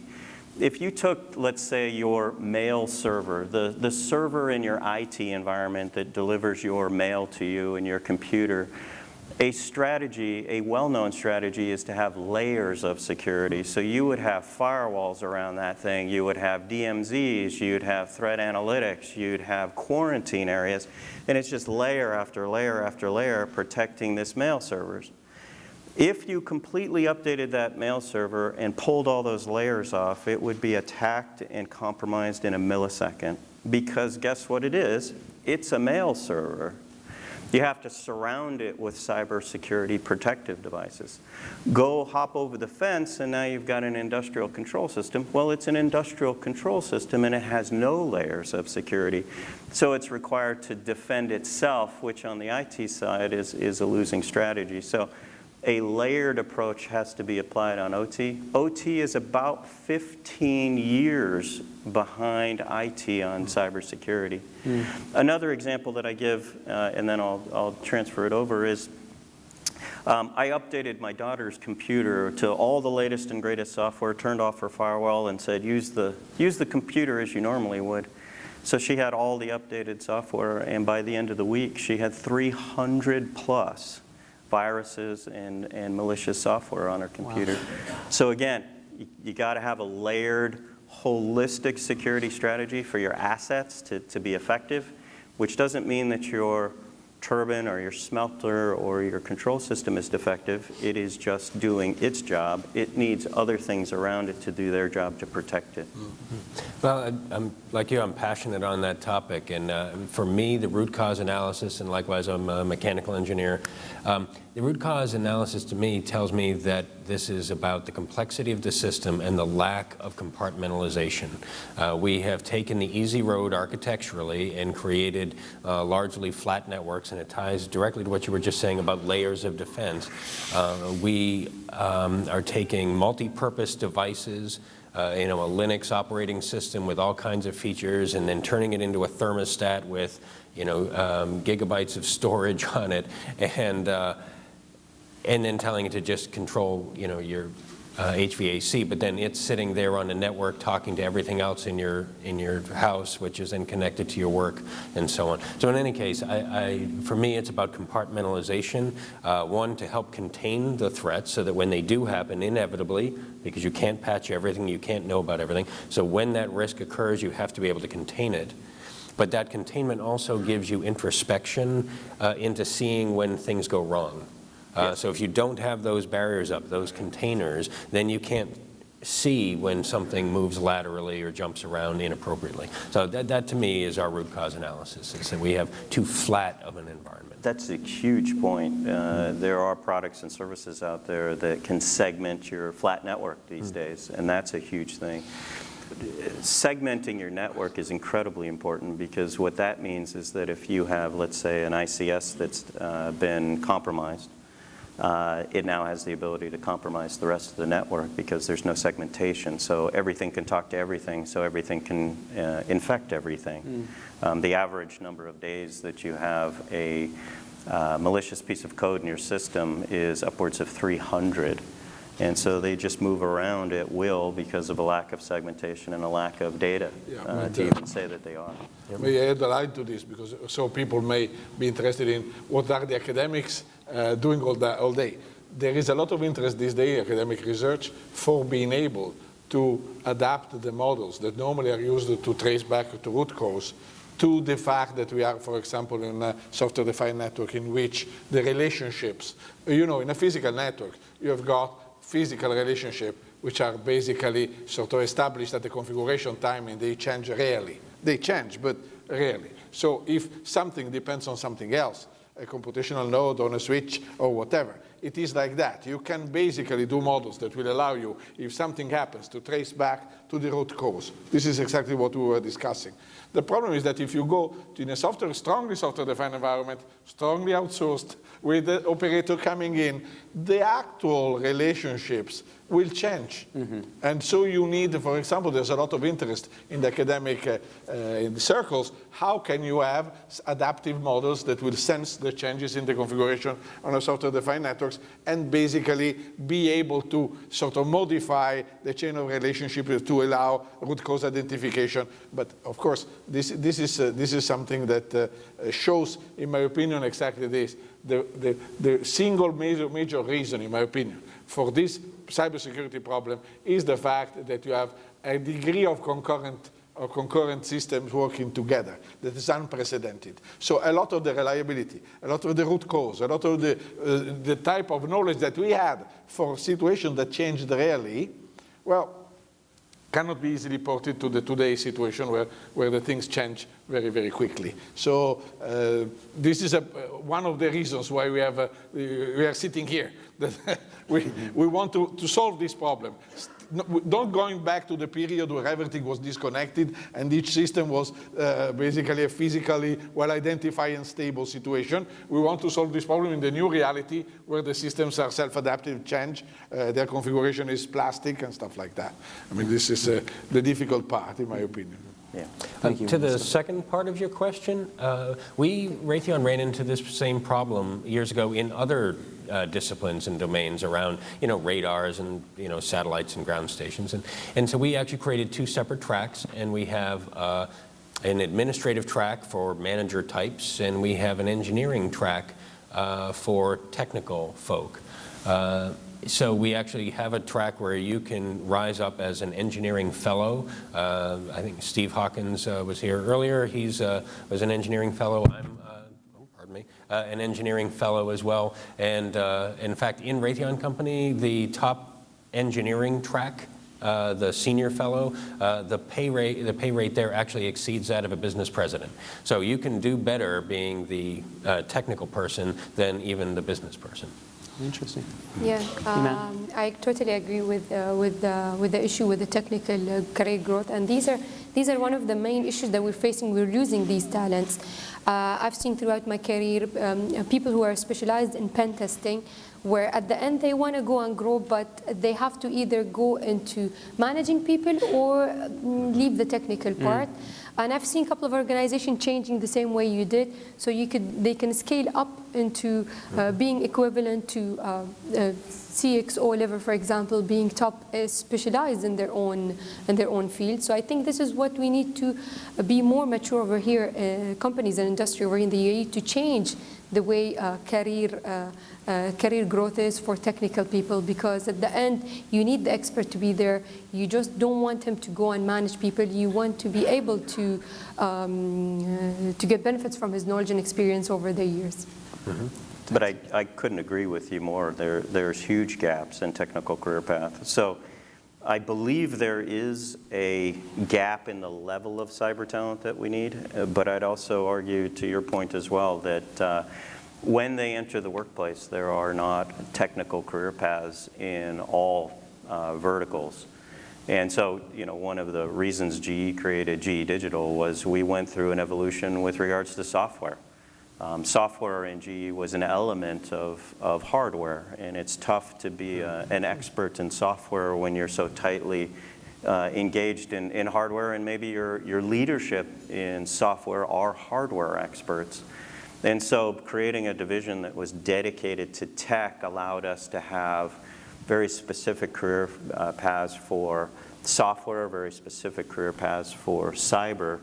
But I don't see that universally. And so it would be extremely difficult, in my opinion, to have folks who are highly qualified, exit the university environment and then go to work for a company that doesn't have a well thought out career path so that they can get into advanced leadership.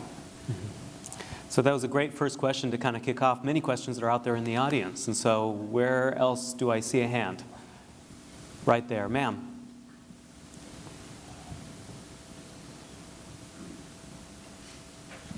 Thank you. My name is Dina Shahada. I'm from Khalifa University. Thank you for the talk, but I have a question.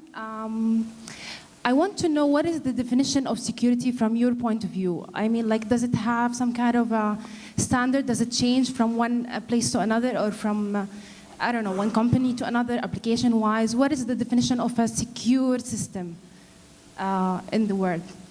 So that's a question. Fantastic. Thank you for the question. Yeah, well, there are a couple of answers there. So, Yeah, I was going to say. there is a field of science around mathematically proving something secure.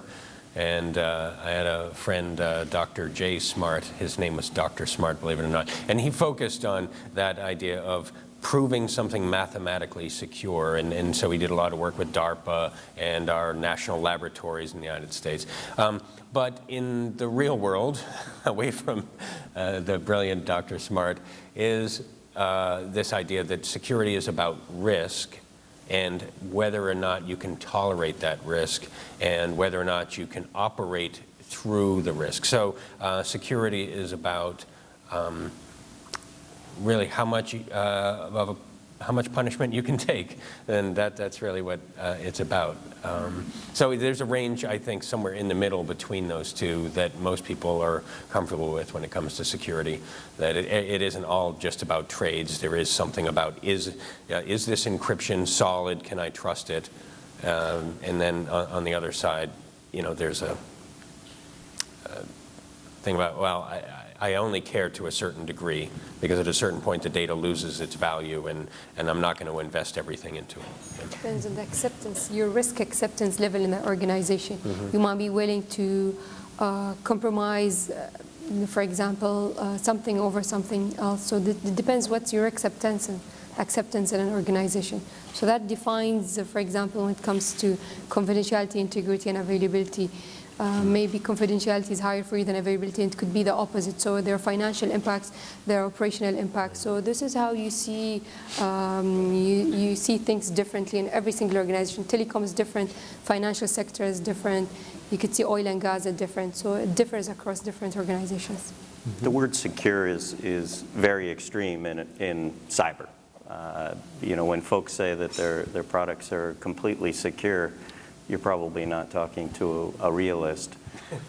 When I was talking earlier about hacking being just time, it really is. And so, again, team couldn't be more correct on risk. You need a comprehensive cybersecurity strategy that is trackable, that is quantifiable, so that you can make the best risk-based decisions on your level of cybersecurity for the products you're accepting or the products that you're building. And so it's always a balance of risk, because there's always going to be a certain number of vulnerabilities. To that point, we could go down a fun rat hole here around some of the debates around encryption versus law enforcement introspection, because that is about societal risk and security, right? So on one side, I want to make sure that this data can never be seen, and therefore I want to make sure there's a total lack of transparency. No one should ever know what anyone is doing. Well, on the other side, well, that's breaking down the foundations of civil society. We all rely on having a law enforcement, members of our society, who can go and find out, hey, did you commit a crime against your neighbors? And without that transparency, course, yeah. well, then what do? You have chaos, right? You have criminals running rampant. There's no accountability. So you've got this trade that you have to make of, well, how much introspection do you give law enforcement, and how much do you make sure that this is locked down and no transparency for anybody? And obviously you're talking to the heart of the case that's taking place right now in the United States exactly, with the FBI right. So and it's Apple. about the definition of security. Are we a secure world when criminals can completely operate in full transparency? No forensic recovery is possible? Are we more secure? Question. Right? Well, this is Tricky. a good question. This is a good question. If I may add one line, because, I mean, being the academic here, I cannot resist. I mean, of course, I cannot resist. The professors always have their definitions that then prove themselves wrong after a while, but this is the part of the sport. So, in a sense, you are talking what is security. Well, security of what? Okay, we are talking about when is a system secure? This is a question where maybe we can try to give an answer rather than what is security in general. That basically is a philosophical question more than a technological one. Well, a system is secure when considering the system plus its periphery, plus the actors that will interact with it, including the attackers, the potential attackers. Well, the system, we can prove that the system will continue to work as expected. And as expected with a probability that is comparable with the impact that its lack. So basically we take the impact that it would have if it doesn't work as expected, we multiply by the probability it won't, and then we get the level of risk. We compare it to what is acceptable for us, right? So this is the things they teach you at school, okay? Now, there was a very interesting remark that I heard, which is, well, that is because the boundary includes only the users and the attackers. Maybe the attackers, but you need them because you need to do the risk estimate with some known attack model. It doesn't include the rest of the world. So very definitely there might be a damage for the rest of the world for the system behaving in that way, and we are exactly discussing this as far as the many confidentiality type of solutions. And secondly, it does never include the attackers whose behavior you don't know of. So the proof of security, and there are many examples in the history of academics, security, proofs of security very, very elegant, simply because the assumption on the actors were wrong. And you have a very intelligent and clever proof of something, of a property that will only hold if the periphery is structured in a way which is not the one you actually find in real systems. So I just wanted to, don't despair. At the university, we still give you a definition because this is part of our job. But on the other hand, it's important that we make this remark. I think the remark that the overall, the societal challenges come exactly from this. Because you look up and you see that the periphery of the system is not just the users, it's the entire economy, the entire. Yeah. Yeah. I just got actually a message from Anonymous to the panel. No, I'm just kidding. You know that I wanted to say something. They're watching you through that little camera. Probably. You may know that unfortunately, I have to confess that when they found the anonymous cell in Italy, and most of them were arrested, one of them was arrested from my class. Oh my goodness. Yeah. So no, they couldn't enter because but they were waiting from outside. Oh so. my goodness. Yeah. Wow. So the anonymous message, but this guy, I hope he's not around to send messages to this part. Thank you so much for that question. Anytime a question comes out that gets the panel excited is a good question. So are there any other questions out there? There we go. Sir. My name is Gary Wabi from Prime Group Associates. I have a very elementary issue with regards to UAE, and maybe Eman can answer that question. Some of the banks internationally, if it is an Emirates Etisalat email, they don't recognize it anymore. Even some of the free zones, I have companies in free zones, I have a company in Abu Dhabi, I have a company in Dubai. They don't want Emirates ID email. They said, give us a different one because there is so much spam on Emirates ID, Emirates emails, we can't even stop it. I don't know. This is an elementary problem. We are getting so many emails on our EIMs and saying, this is, we don't know what is spam, what is not. I think this one is yours. You're talking about spear phishing and spam emails. This is an issue that's worldwide, so it's not only triggering only the UAE, maybe because of the rapid development in the UAE and the business going on. So you could see more attacks coming in towards the spear phishing from the UAE, but that doesn't mean, for example, other countries they're not. So maybe that's only a single example. But no, I mean, even us in the telecom, we face different types when we try to look at different attacks. So they're attacking different organizations, different words. So it's not only the UAE that we're having spam attacks or spear phishing attacks on the UAE. So yeah, it depends. Some of the emails we get are actually EIM or Emirates. Yeah, this is the concept of the spear phishing attack. So that's the concept. You might think it is they're spoofing the email ID. So you might think it is from X organization, X company with that email, but it's not. So this is where the awareness comes into its place. I think we have room for one or two more questions, and I see two hands in the back right there.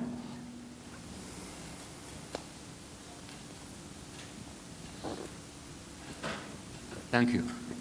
My name is Akram Jawhari. I'm Managing Director of a regional company dealing with cybersecurity.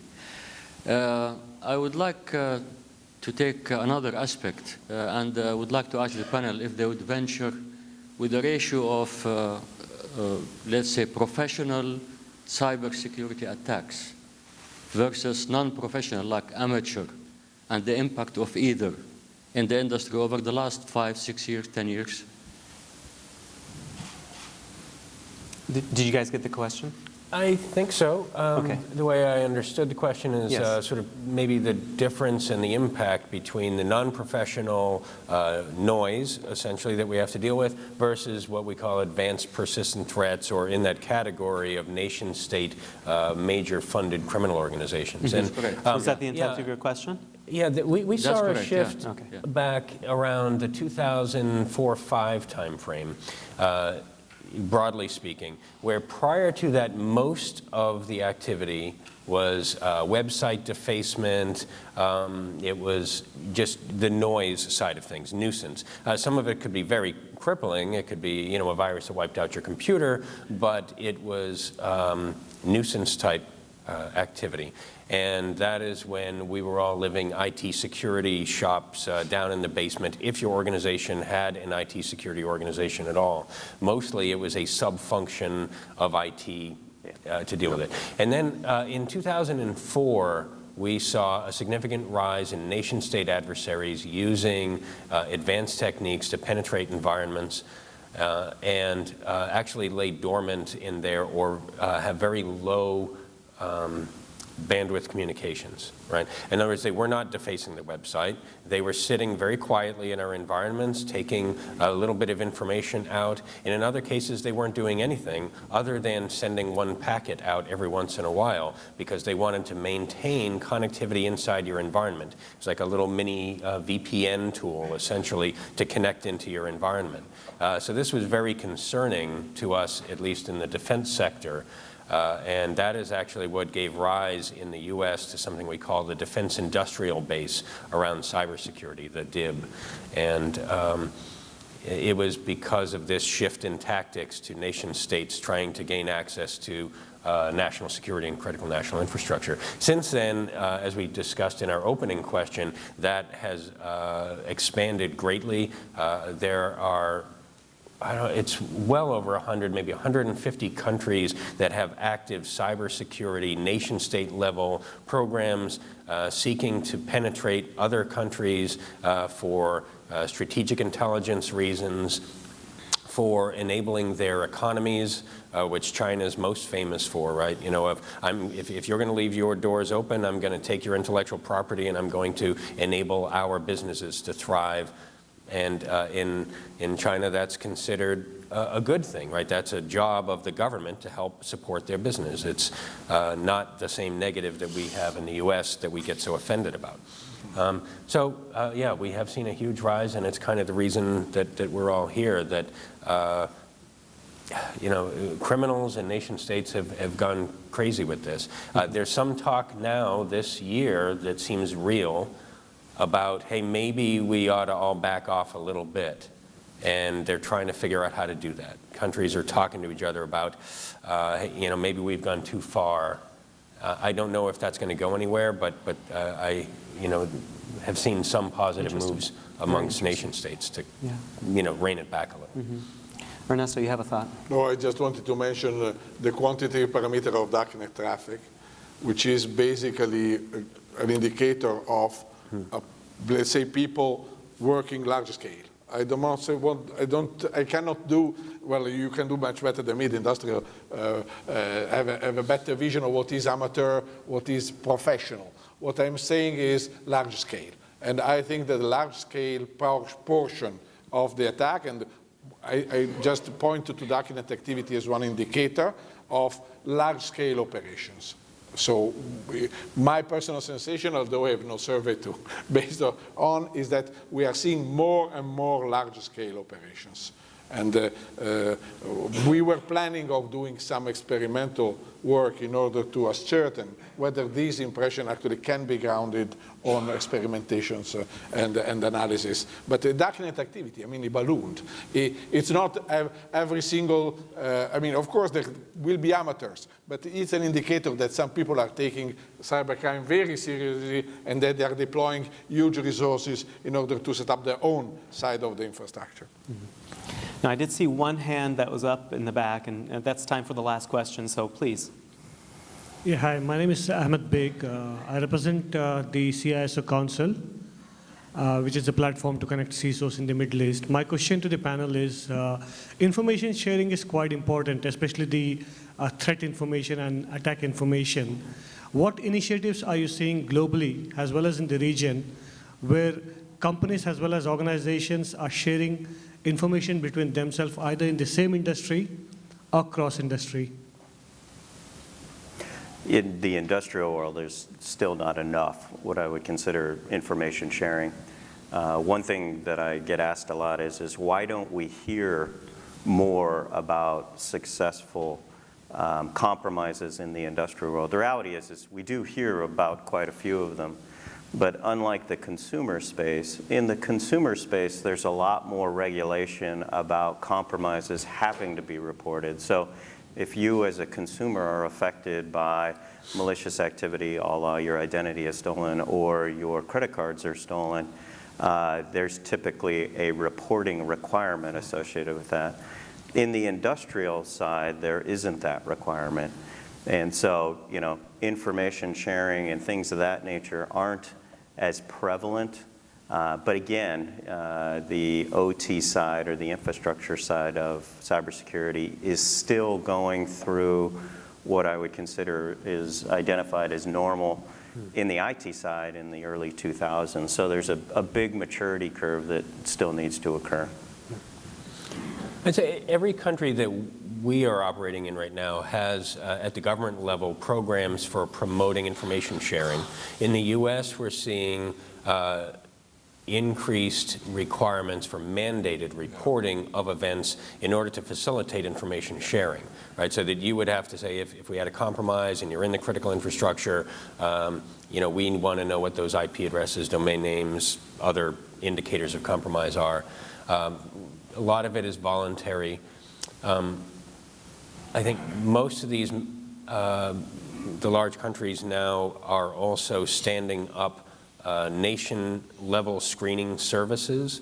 In the US, the Department of Homeland Security has facilities for screening out traffic affecting the US government entities themselves, but then they also will share that information with service providers. For us, it's AT&T and CenturyLink and Verizon. You know, here in the UAE, you see partnerships between NISA and other critical infrastructure providers to help facilitate information sharing and making sure that everybody can respond as quickly as possible. I think everybody would like to go faster, but we're all struggling with that balance with privacy and respecting business operations, and it's a difficult road right now.